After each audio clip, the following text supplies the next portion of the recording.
কি বলবো? দাদা। কি বলবো? দাদা। নতুন নতুন পায়রা গুলি নতুন বেঁধেছে উপারেতে যা পড়ে গেল। হাতে একটা ঢিলের টুকরো ছিল, বলছে যা পড়ে গেল। হ্যাঁ এই যে মা করো করো মা। বৃষ্টি পড়ে বলি, হ্যাঁ। বৃষ্টি পড়ে টাপুর টুপুর নদে এলো বান, শিব ঠাকুরের বিয়ে হলো 3 কন্যা দান। 1 কন্যা রাধেন বাড়েন, 1 কন্যা খান, আরেক কন্যে রাগ করে বাপের বাড়ি যান। মাম্মি। মামি বলবো? ও তাই তাই তাই মামা বাড়ি যাই, মামা বাড়ি ভারী মজা কিল চর নাই, মামি এলো লাঠি নিয়ে পালাই পালাই।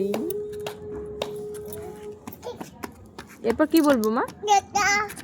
নাচ দেখো না। আবার ওটা হাত দিয়েছে, টিপ দিচ্ছে। আমি দেবো না টিপ, তুমি দাও। বাবার কপালে গেছে দিতে।